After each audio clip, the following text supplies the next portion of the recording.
BFM Business, BFM Crypto, le club. Amaury de Tonquédec. Bonjour à tous, j'espère que vous allez bien. Ravi de vous retrouver après cette pause estivale. Le marché crypto, lui, n'était pas en pause. Il a été particulièrement mouvementé. Une date, le 5 août. Lundi noir pour le marché crypto. Un crash qui a tout bouleversé. On va revenir dessus et tenter d'en identifier les causes. Mais depuis le symposium de Jackson Hole en fin de semaine dernière aux États-Unis, où Jérôme Powell, le patron de la Fed, a annoncé une potentielle première baisse des taux en septembre, le marché est retourné dans le vert. Le Bitcoin prend plus de 10% en quelques jours et repasse au-delà des 64 000 $ après avoir touché les 50 000 $ en début de mois. Toujours aux États-Unis, les deux candidats à la Maison-Blanche continuent de faire les yeux doux à l'électorat crypto et semblent peser de plus en plus dans cette campagne présidentielle. Donc Donald Trump, lui, annonce carrément le lancement de sa propre plateforme crypto. On en parlera. Kamala Harris, elle, promet qu'elle soutiendra l'industrie crypto si elle est élue présidente des États-Unis. Et enfin, on parlera de l'arrestation à Paris de Pavel Durov, cofondateur de Telegram.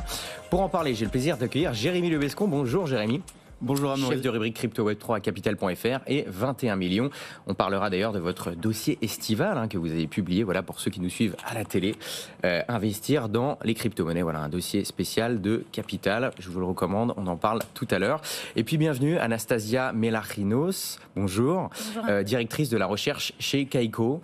Kaiko, je le rappelle, c'est une société française qui permet de lire un peu tout ce qui se passe dans la blockchain. Et vous avez des données intéressantes pour nous aujourd'hui. Et vous êtes la bienvenue parce qu'il s'en est passé des choses cet été, je le disais. Il y a eu notamment un gros crash lundi 5 août. Tout le marché crypto a chuté fortement. Pas que le marché crypto, mais particulièrement quand même ce marché-là. Qu'est-ce qui s'est passé ce lundi 5 août, il y a bientôt un mois ? Effectivement, le 5 août 2024, le prix du Bitcoin a perdu 17% en une journée, ce qui a stoppé net son avancée, l'avancée qu'il avait pris depuis le début de l'été. Et pour cause des ventes massives sur les plateformes d'échange crypto, comme sur Binance, où le 5 août 2024, on a enregistré plus de 200 millions de $ d'équivalent en vente de Bitcoin en une journée. En net en tout cas, de toutes de tout le volume d'achat. De tout le flux vendeur de tout le flux enregistré sur les plateformes d'échange centralisées sur lesquelles sont tradées les crypto-monnaies. Et là, pour le coup, on sait si c'était plutôt des particuliers, des professionnels qui ont vendu ? On ne sait pas, mais on pourra en parler. Durant l'été, nous, on a observé qu'il y avait l'arrivée d'institutionnels sur ces marchés, sur les marchés Bitcoin notamment, depuis l'arrivée des ETF aux États-Unis. On a fait des analyses plutôt structurelles qui le démontrent. En tout cas, pour le 5 août 2024, je pense que c'était un mélange des deux, à la fois des particuliers et des investisseurs institutionnels. Ok, et Jérémy Lebescon, si mes calculs sont bons, on est à peu près 100 jours après le halving de Bitcoin. En général, statistiquement, bien que les performances passées ne présagent pas des performances futures, on le rappelle, le marché crypto était reparti environ 100 jours après le halving. Oui. Est-ce qu'on peut dire que le marché repart là ? Est-ce que le marché est rassuré après cette chute qui a surpris pas mal de monde quand même ? En tout cas, factuellement, le marché est reparti. Après, quoi qu'il en soit, le halving était déjà pricé. Donc qu'il y ait des fluctuations à la baisse après le halving, honnêtement, c'est pas étonnant. À ce point-là, ces flash crash sont toujours douloureux et sont toujours surprenants. En effet, on a perdu à peu près 20%. Juste pour le Bitcoin, ce jour-là, pour d'autres altcoins, la chute était beaucoup plus dure. Je pense que pour Solana, on a dû perdre à peu près 40-50% en l'espace de 72 heures à peu près. C'était assez dramatique pour les spéculateurs et les positions longues particulièrement, puisqu'ensuite ces baisses de prix-là entraînent ensuite des liquidations en masse et des accumulations de liquidations sur des liquidations. Donc ça donne des chutes, je ne vais pas dire exponentielles parce qu'encore une fois, ça serait une mauvaise utilisation du mot, mais en tout cas croissante. Mais cet épisode-là est passé. Après, quoi qu'il en soit, cela faisait plusieurs semaines que le marché des cryptoactifs et que Bitcoin montrait des signes de fébrilité. Et on sait aussi qu'il y a parfois besoin de nettoyer ces positions longues qui s'accumulent afin que le marché reparte à la hausse. Donc là, on est reparti sur des bases qui sont celles du halving globalement, et avec la rentrée et notamment les événements macroéconomiques dont on parlera par la suite, on peut s'attendre éventuellement, en tout cas, à ce que le marché se maintienne. Voilà, Anastasia, c'est ça. Il y a aussi macroéconomiquement pas mal de choses qui se passent, avec notamment ce symposium qui a eu lieu jeudi et vendredi dernier à Jackson Hole aux États-Unis. Effectivement, la cause principale de cette panique sur les marchés crypto, mais aussi panique globale sur les marchés de tout actif risqué, avait comme source l'annonce des résultats plutôt décevants sur les chiffres de l'emploi américain. Mais effectivement, à Jackson Hole, Jérôme Powell a eu un discours rassurant, comme quoi ces baisses de taux américains ne sont pas liées au fait qu'il y ait potentiellement une récession qui arrive, compte tenu des chiffres qui ont été publiés précédemment sur l'emploi américain, mais surtout parce que l'inflation n'augmente pas aussi fortement qu'avant, et du coup, il n'y a plus de justification d'avoir des taux aussi élevés, et donc les États-Unis peuvent se permettre de faire baisser les taux. Et du coup, on est désormais dans un environnement macroéconomique plutôt positif pour les cryptos. Et vous regardez aussi ce qui se passe du côté de la présidentielle américaine qui aura lieu en novembre ? Avec les données de marché ou les données sur la blockchain, on ne peut pas en dire beaucoup sur le rôle qu'aura cette présidentielle sur les cours des cryptos les prochains mois. Toutefois, effectivement, on regarde parce que les cryptos font partie du débat entre les deux candidats. Les deux candidats ont fait des propositions diverses et variées relatives aux cryptos. Donald Trump a parlé cet été à Nashville lors d'une conférence crypto très très connue. Donc c'est un signal très très fort pour les cryptos. Toutefois, il me semble que quels que soient les résultats, je pense que ce sera quelque chose d'assez positif pour les cryptos, d'avoir un changement d'administration potentiel qui va redonner un nouveau souffle, que ce soit quelque chose de très conservateur sur les cryptos, comme une nouvelle régulation pour celle-ci aux États-Unis, ou quelque chose d'un peu plus fort et direct. Jérémy Lebescon, est-ce qu'on peut dire que jamais les cryptos n'auront autant pesé aujourd'hui dans une élection présidentielle ? Là, en l'occurrence, c'est devenu une thématique à part entière. Alors, c'est pourquoi aussi, à la place, on a eu beaucoup de plateformes crypto, de financiers crypto, de personnalités qui sont engagées, qui ont fait des dons sur la campagne de Donald Trump. Et à leur place, je me méfierais, je dirais même que c'est un mauvais calcul aujourd'hui. Je pense notamment aux frères Winklevoss, etc. Parce qu'aujourd'hui, la crypto-monnaie qui était avant tout un thème, en effet, pris en compte par le Parti républicain jusqu'à il y a 2-3 ans, est devenu de plus en plus proéminent dans le camp démocrate. Alors ça a été timide, il y a eu des candidats, notamment je pense à Andrew Yang, le candidat municipal new-yorkais, puis désormais maintenant le nouveau maire de new-yorkais, qui sont davantage engagés dans cette thématique des crypto-monnaies. Pourquoi ce serait un mauvais calcul alors ? Parce qu'aujourd'hui, il s'avère que Kamala Harris est bien parti pour l'emporter. En tout cas, je vais pas dire le retrait de Joe Biden pour la future campagne présidentielle au profit de Kamala Harris a changé la donne. Voilà. C'est clair que la donne a changé. A complètement changé la donne. En plus, il s'avère qu'il y a une loi bipartisane désormais qui, je vais pas dire l'équivalent de MiCA, mais qui est censée encadrer le marché des cryptoactifs, la FIN 21 aux États-Unis, qui est une loi bipartisane, donc qui montre bien que que les deux camps finalement désormais prennent ce sujet en compte. Il faut aussi se dire que les électeurs américains rajeunissent, et dans tous les cas, parmi les nouveaux électeurs, ils sont de plus en plus nombreux à posséder des cryptoactifs. Donc forcément, les deux camps prennent en compte cette thématique et cette nouvelle technologie. Après, aujourd'hui, maintenant, Donald Trump a en effet parlé à Bitcoin Nashville. Il n'a pas dit grand-chose d'intéressant, contrairement à ce qu'on a pu lire sur la toile. C'était quand même pas très révolutionnaire. Je dirais qu'il faut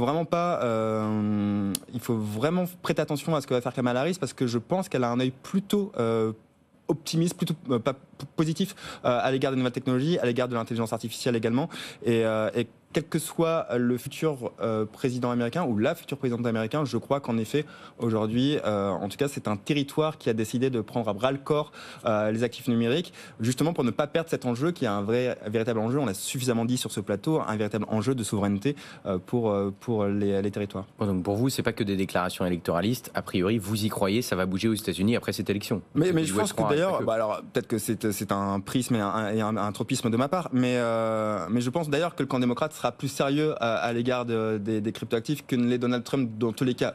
De toute façon, je crois qu'il y a beaucoup de choses où le camp démocrate sera plus sérieux que Donald Trump. Il y avait des candidats, peut-être républicains, qui connaissent véritablement cette technologie-là. Il s'avère que Donald Trump l'a beaucoup fait, surtout par opportunisme. Il ne faut pas oublier qu'il y a encore 2 ans ou 3 ans, il considérait Bitcoin comme une fraude ou une arnaque.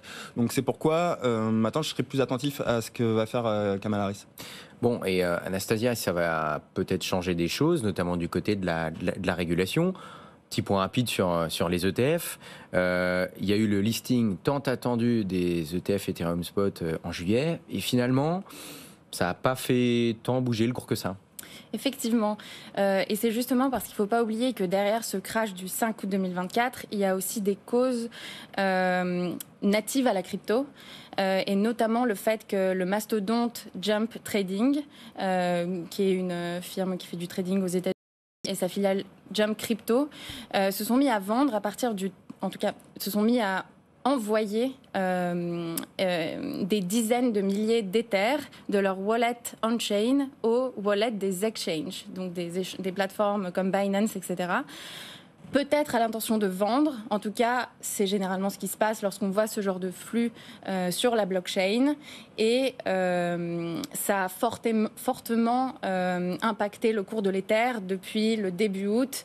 Et en quelque sorte, ça a fait s'envoler tous les espoirs qu'on avait de voir l'Ether à $4 000 par exemple d'ici la fin de l'été. Et est-ce que ça, c'est pas quelque chose finalement de temporaire? Parce qu'on a eu la même chose sur l'ETF Bitcoin Spot, notamment avec le GBTC de Grayscale, il s'est passé un peu la même chose. Est-ce qu'on peut penser que ça se passera pareil? C'est-à-dire que finalement, une fois que ces ventes auront été purgées, entre guillemets, ça pourrait partir?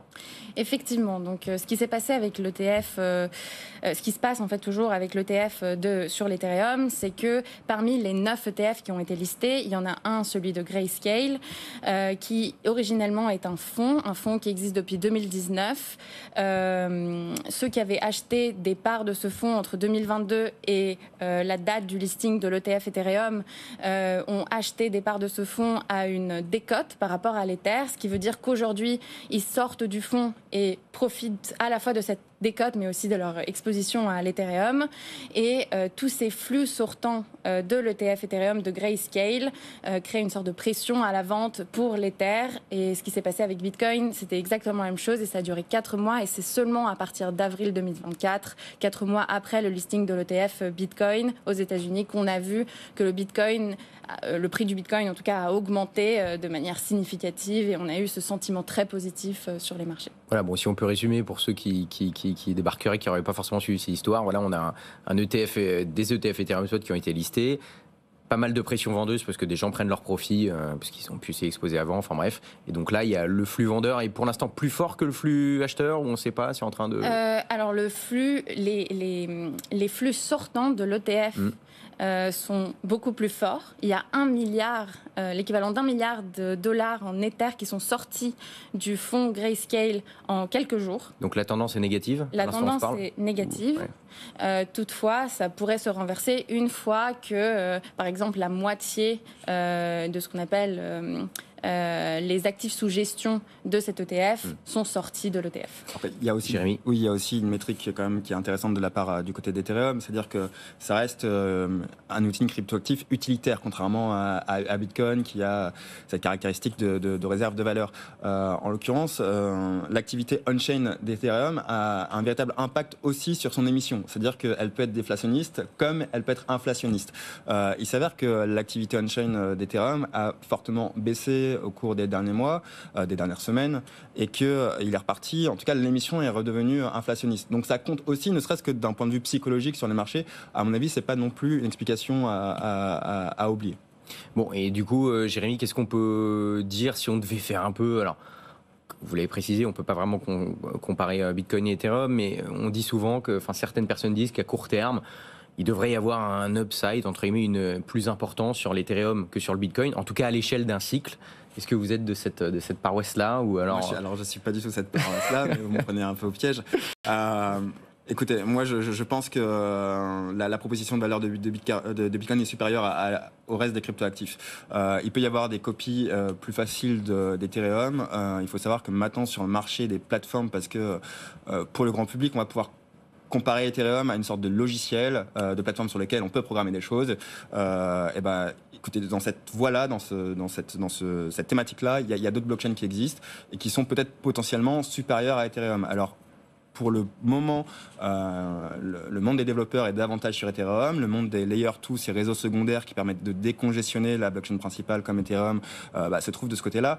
Néanmoins, je pense qu'il ne faut pas mettre de côté les autres blockchains programmatiques, et c'est pourquoi, enfin, pour le moment, alors peut-être que je vais me tromper, et peut-être qu'en termes de spéculation, l'upside, le potentiel est plutôt du côté d'Ethereum.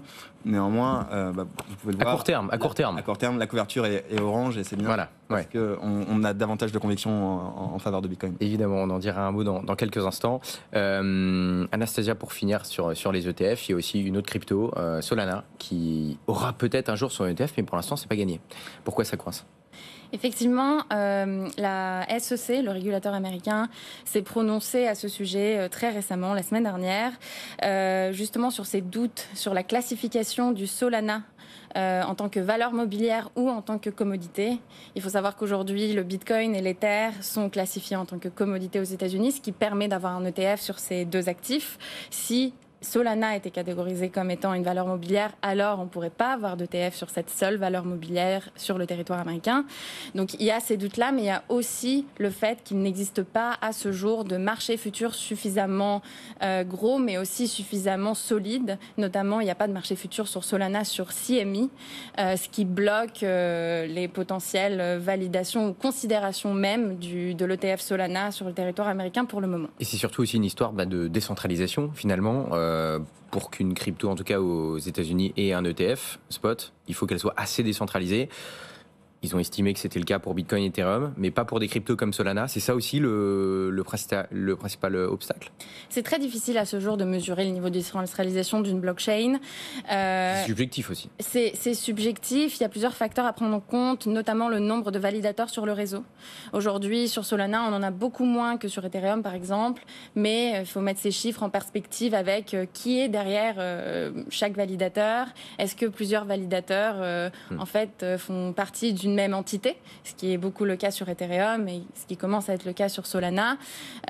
Toutefois, ce qui a été mis en avant par un des deux gestionnaires de fonds qui a demandé l'émission d'un ETF Solana, qui est du coup VanEck, c'est qu'il y a des efforts qui sont faits de la part du réseau Solana pour accroître le niveau de décentralisation en facilitant l'accès à devenir validateur et faire partie du réseau Solana. Bon, donc c'est pas fait, mais c'est pas impossible qu'on ait un ETF Solana un jour.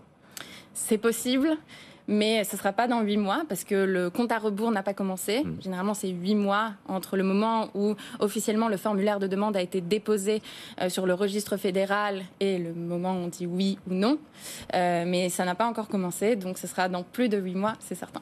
En un mot, j'aimerais juste rappeler que pour le public européen et notamment français qui nous regarde, qui n'a pas accès aux ETF américains, il faut le rappeler qu'en tout cas, il y a des ETF qui existent pour le marché français et européen, qui est sous la forme d'ETP, sous la forme d'ETC, par tout simplement plusieurs gestionnaires d'actifs financiers. Je pense à 21 Crypto, je pense à CoinShares, etc. Ce sont des plateformes qui proposent des produits financiers dérivés qui permettent de s'exposer au Solana sans attendre le marché américain. Voilà, bon, merci Jérémy pour cette précision. Voilà, les fans de Solana, entre guillemets, peuvent déjà avoir leur ETF en Europe.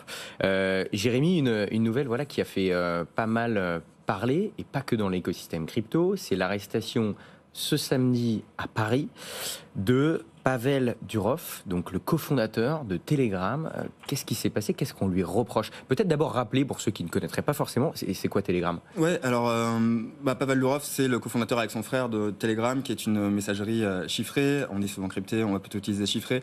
Avant Telegram, c'était le fondateur de VKontakte, qui était une sorte de Facebook à la russe.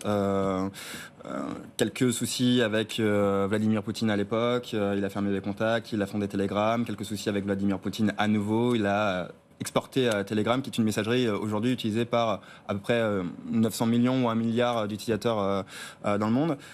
Petit aparté, parce que ce sera important pour la suite, Telegram n'est pas forcément la messagerie la mieux chiffrée ou la plus chiffrée. Quoi qu'il en soit, il y a beaucoup plus chiffré et beaucoup plus sécurisé que Telegram.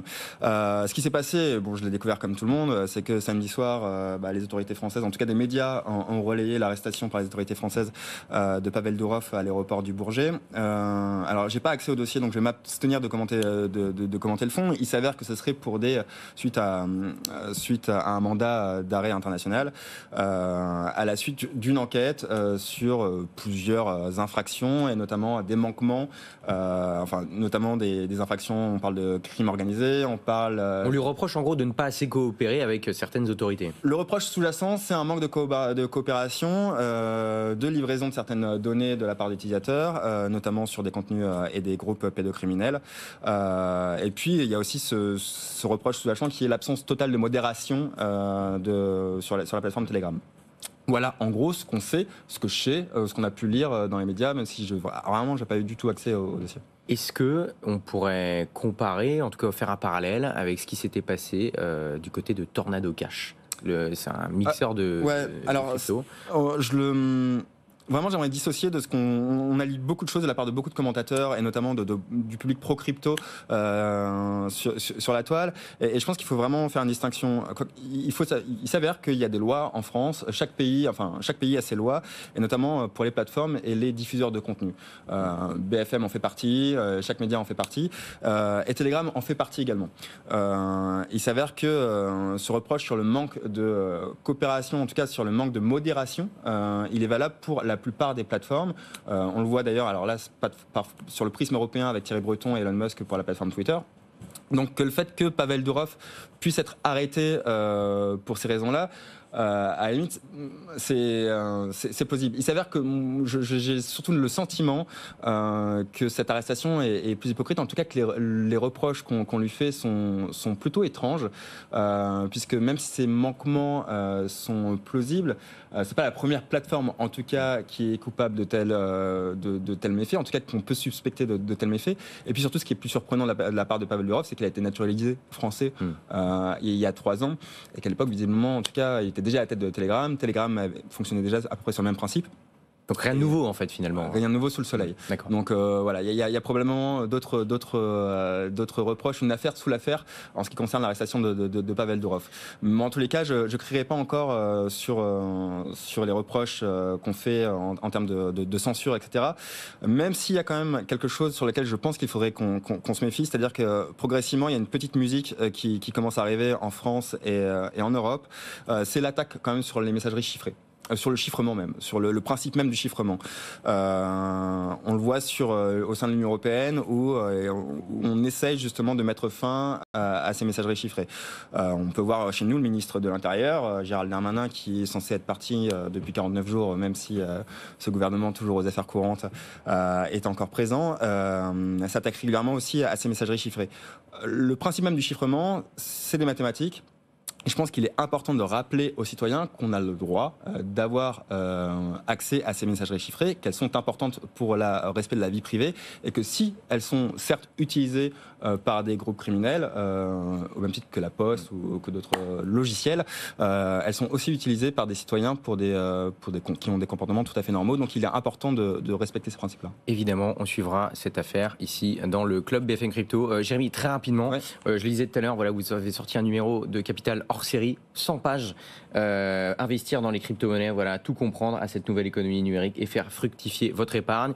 Voilà un petit teasing pour ceux qui n'auraient pas eu la chance de lire ça. 100 pages. Alors c'est un hors-série que Capital et Prisma Media avons sorti, qui s'adresse aux novices comme aux utilisateurs plus confirmés. Il s'avère de revenir sur la genèse de Bitcoin jusqu'à la finance d'aujourd'hui, qui passe quand même, et Kaiko le sait, d'ailleurs Kaiko est assez mentionné au sein du hors-série, qui passe énormément aujourd'hui par la blockchain. Il y a ça s'adresse à tous. Je vois que le temps passe vite, et il est disponible dans tous les kiosques et je vous le recommande évidemment. Eh bien, merci beaucoup Jérémy Levescon, donc chef de rubrique Crypto Web3 à Capital.fr et 21 millions. Merci beaucoup Anastasia Melachinos, directrice de la recherche chez Kaiko, d'avoir été avec nous. Vous reviendrez nous voir pour suivre un petit peu ce qui se passe dans la blockchain, pour essayer de prévoir un petit peu ce marché. Merci de nous avoir suivis. Rendez-vous demain 15h. BFM Business, BFM Crypto, le club.